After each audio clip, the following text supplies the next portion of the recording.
Most people are looking at this the wrong way. They hear a phrase like Trump IRA and immediately assume the story must be about retirement accounts. It is about retirement accounts, but that is not the deepest story. The deepest story is that the government just moved one more step toward doing two things at the same time. First, it is trying to pull millions of workers who are partly outside the retirement investing machine into the stock market more directly. Second, it is doing that in a way that tells you something much bigger about the direction of the American system itself. More access, more financialization, more dependence on assets, more government support flowing not only to households in theory, but through structures that ultimately deepen the relationship between ordinary people and the stock market. That is the real story. And if you understand that, you stop asking the wrong question. The wrong question is this just a new IRA? The better question is, what happens when a government decides that one of the answers to inequality, access, and retirement insecurity is to push more people into ownership of financial assets while also using public support to help fund that ownership? That is where the implications begin. Now, let me say something clearly right at the start, because this is the part that gets distorted fastest. This is not literally the elimination of the 401k, and it is not a formal legal replacement of the 401k. The White House, the 30th of April, 2026 executive order created Trumpera.gov, a federal website intended to expand access to low-cost IRAs and help eligible workers access the federal saver match beginning in January 2027. In other words, the government is not abolishing employer plans. It is building a parallel access route for workers who either do not have a workplace retirement plan or have a weak one-FA site. FA turns 737,431 search. One-FA turns 737,431 search. 4-FA, that distinction matters, because if you misstate the mechanics, you weaken the insight. And the insight here is already strong enough without exaggeration. The administration is saying something very direct. For too many Americans, the current retirement system has three weaknesses. Fees can be too high, access is uneven, and portability is terrible. That diagnosis is not crazy. In fact, parts of it are obviously true. A 401k is a powerful machine if you have a good employer, decent plan options, low fees, and a strong match. But if you are a gig worker, self-employed, part-time, lower income, or working for a smaller employer that does not offer much, the 401k base story starts looking much less universal. That is why this matters. It is not attacking the privileged users of the system. It is targeting the people who are outside the better version of it. Now let us walk through the basic structure, because if you do not understand that, you will miss the economic significance. A 401k is employer-based. That is the key. You work for a company. The company offers the plan. You contribute through payroll deductions. Sometimes the employer matches your contribution. Sometimes the menu of investment options is decent. Sometimes it is ugly. Sometimes the fees are fine. Sometimes they quietly bleed you. That is the truth of the 401k world. It is not one thing. It is a spectrum. And one of the biggest myths in American finance is that because the 401k exists, retirement access must therefore be broadly solved. Number access exists unevenly. That is a different claim. The source material says tens of millions of Americans do not have access to a workplace. 401k, and that is directionally consistent with public discussion around this order. The White House and other reporting have framed the target population as workers who lack a retirement plan at work, including independent contractors, part-time workers, and employees of smaller firms. FA site FA turn 737,431 search. 1 FA turn 737,431 news. 32 FA turn 737,431 search. 11 FA, that is important because once you start from that reality, the rest becomes easier to understand. The Trumpera idea is not primarily aimed at the household that already has a rich employer plan, strong salary, generous matching, and a good benefits department. It is aimed at the people who never had a real seat at that table to begin with. That is why the access story is powerful. Now let us talk about fees, because the source material leans hard on that, and there is something real there. A lot of people hear 401k fees are 1.26% and assume that must be the universal average. It is not. The more accurate statement is narrower and more interesting. Kiplinger noted in 2025 that small 401k plans under $1 million in assets averaged around 1.26%, while very large plans averaged far less, closer to 0.27%. So the high fee problem is very real in smaller plans, but it is not evenly distributed across the whole system. Fay-site Fay-turn 737,431 search, 0 Fay-turn 737,431 search, 15 Fay. That nuance matters, because if you are in a giant plan with scale and competition, you may already be living in a relatively efficient fee environment, but if you are in a smaller or weaker plan, fees can absolutely take a serious bite out of long-term wealth, and that is not some abstract issue. Fee drag compounds. That is what people forget. A 1.26% drag does not just cost you 1.26% once. It clips the compounding year after year after year, which means it clips the compounding on the gains that would have happened on the money that was already clipped. That is why fee differences that seem small become shockingly large over a working lifetime. The source material S illustration is directionally right in spirit, even if the exact numbers depend on assumptions. If you invest for decades, a lower expense ratio can absolutely leave you with tens or even hundreds of thousands more, all else equal. That is why a cap around 0.15% on the listed IRA options is so politically attractive. It lets the administration say something very simple to ordinary people. Your retirement money does not need to spend its life feeding Wall Street managers before it feeds you. That message lands. Now let us come to portability, because this is where the emotional appeal gets even stronger. A 401k belongs to your employment context. The moment your employment context changes, friction enters the picture. Maybe you leave the job, maybe you change careers, maybe you move to self-employment, maybe you become a contractor, maybe you work 2 part-time roles instead of one traditional full-time one. Now you are dealing with plan transitions, rollovers, old providers, new providers, paperwork, timing, and human laziness. And human laziness is one of the greatest destroyers of financial compounding in the world. Not because people are stupid, because every point of friction costs action. That is why portability matters a government.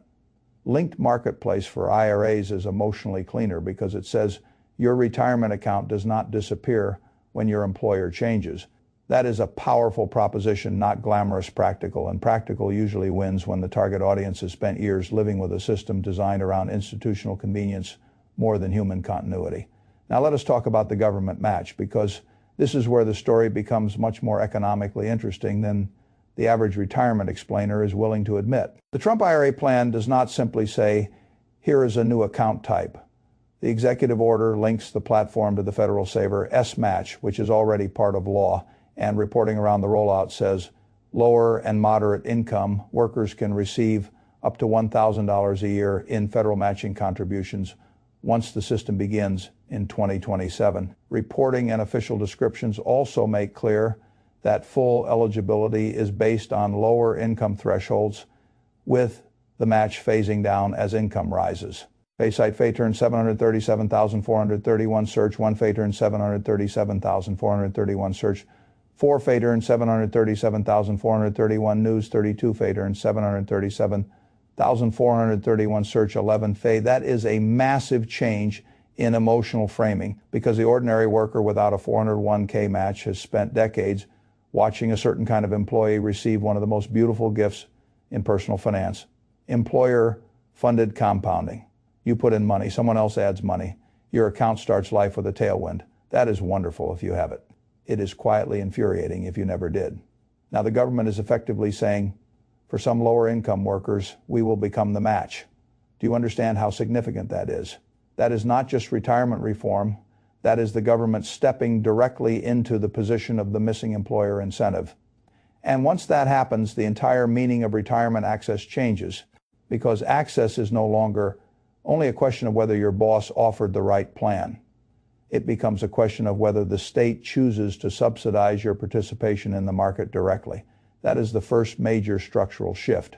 Now let us be precise about one more thing. The source material frames the free money as if it were simply a beautiful gift. I want to keep the emotional power of that claim while adding the harder truth. There is no free money. There is politically convenient money. There is borrowed money. There is printed money. There is redistributed money. There is future taxpayer money. But free money is one of those phrases that sounds great until you ask where the check really came from. And that is where the second part of this story begins, because the retirement account angle is only half of it. The fiscal angle is the other half. Now, here is the broad federal picture. The U.S. government takes in tax revenue. It spends more than it takes in. The difference is the deficit. That deficit is financed through debt. That part is not controversial. That is the architecture of the current system. So when the government adds a new recurring support mechanism, even one with a compelling political story, the next serious question is obvious. How is it paid for? There are only a few possible answers. Higher taxes, lower spending somewhere else, more borrowing, or some blend of those. And in a political environment where tax cuts are also part of the story, the natural suspicion becomes stronger. If revenues are not being meaningfully raised and spending is not being meaningfully reduced elsewhere, then the burden leans toward more debt. That is not ideology, that is arithmetic. And once you admit that, another question arrives. Who finances the debt? Domestic buyers, foreign buyers, or in one form or another, a central bank system that supports the market for government obligations and broader liquidity. Now, I do not need to make this mystical. The basic logic is enough. When the government runs persistent deficits and adds new commitments, the system becomes more dependent on debt, finance support, and if debt support ultimately drifts toward money creation or balance sheet expansion, then yes, the inflation concern is real.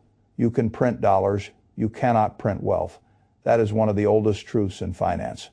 So the source material is right to flag the inflationary side, even if the exact transmission path is more complex than the government printed the match directly into your account.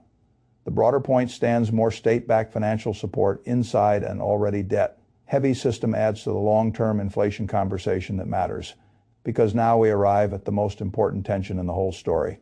The Trump-era structure may genuinely help workers save. It may widen access, it may lower fee drag, it may increase participation in wealth-building assets. All of that can be true, and it can still reinforce a broader system in which asset ownership becomes even more important precisely because the currency system becomes more inflationary over time. That is not a contradiction. That is modern America. Now let us talk about the stock market, because this is where the opportunity logic gets more interesting. Every asset is priced through some version of supply and demand. Stocks are no exception if more money consistently flows into the market. That is supportive. If new buyers are structurally created, that is supportive. If lower income and moderate income workers who previously had weak or no retirement participation are nudged into recurring market contributions, that is supportive. If the government itself is effectively subsidizing some of that participation, that is supportive. None of this means the market goes up in a straight line. I want to be absolutely clear about that. More flows do not abolish recessions. They do not abolish crashes. They do not abolish bad stocks, absurd valuations, or dumb behavior, but they do change the background bid. They create more natural inflow into financial assets. And this is one of the deepest truths in modern American finance. The system keeps finding ways to route more households into ownership of paper assets. 401ks did that, ARAs did that, cheap online brokerages did that, auto enrollment and target date funds did that, and now Trumpera.gov may do that for a segment of workers who are still less fully integrated into that structure. That matters not because it creates some permanent upward-only machine, because it deepens the dependence of household financial life on market participation. And once you understand that, the stock market side of the story becomes obvious. Owning where the money is going is usually a sensible instinct, not blind optimism, structural awareness. That is why total market exposure or broad index exposure becomes such a natural response to this kind of policy change. VTI SPY, broad U.S. equity exposure, these are not magical tickers. They are simply ways of owning the river into which more capital may continue to flow over time. That is the logic. Now, I also want to say something the source material hints at, but does not fully articulate: more government. Supported market participation does not only create upside, it also creates fragility, because the more a system relies on regular inflows, easier access, subsidized participation, and policy-driven support, the more violent the psychology can become when those supports are questioned, delayed, cut, or repriced. So yes, more money flowing into the stock market can help boost asset prices, and yes, that can make financially literate households richer, but it can also create a world in which market swings matter more politically and emotionally than before, because more people are directly tied to them. That means more upside, more volatility, and more sensitivity. Again, not a contradiction. That is the game. Now let us return to the lower income worker, because I do not want this to become too abstract. Imagine you are a worker without a 401k. Maybe you drive for rideshare. Maybe you work a smaller job without benefits. Maybe you patch together multiple incomes.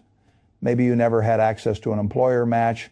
Maybe you never even saw retirement investing as something that belonged to your life. Now the government says you can open an account through a federally backed marketplace. The fees are capped low, the account follows you, and if you fall within the income guidelines and contribute enough, we may add up to $1,000 a year. That is not a small message. That is a behavior-changing message. It says the threshold to begin is lower, the system is simpler, and the first step may come with a tailwind that can genuinely change outcomes, not for everybody, not automatically, but for a lot of people. Yes, and that is why I think the political power of this policy is easy to understand. It offers financial inclusion without openly attacking wealth creation. It uses the market. Not only welfare language, it says to working Americans, you should own part of the machine too. That is powerful. Now let us be honest about the other side again. The most expensive money in politics is the money someone tells you is free, because when the state gives with one hand and finances the giving by weakening the unit account, increasing debt, or reinforcing inflationary pressure, then the gift is not free. It is redistributed through a system you may or may not fully see. That does not make the benefit fake. It makes the economics harder. And adults should be able to hold both truths at once. A thing can help households and still add stress to the larger monetary architecture.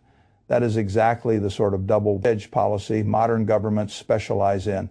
Now let me tell you why this matters for investors beyond the immediate ERA conversation, because the smartest way to read this is not Trump created a new account, so I should memorize the rules. The smartest way to read this is the American state just revealed once again that one of its favored solutions to insecurity is deeper asset, market participation that matters. Because if you understand that, you understand something about the long arc of the system. People who own productive assets remain structurally advantaged. People who depend only on wages and cash remain structurally vulnerable. And policies like this, whatever you think of them politically, are admissions of that fact. They are not rejections of the asset economy, they are reinforcements of it. That is why I think the most intelligent response is not outrage or applause alone. It is positioning, understand the account structure, understand the income rules, understand the fee drag, understand the flow dynamics, understand the inflation trade-off, and then own the market intelligently enough that when more money gets routed into the system, you are not standing outside complaining about the machine while it rewards the people already inside it. That is the real lesson.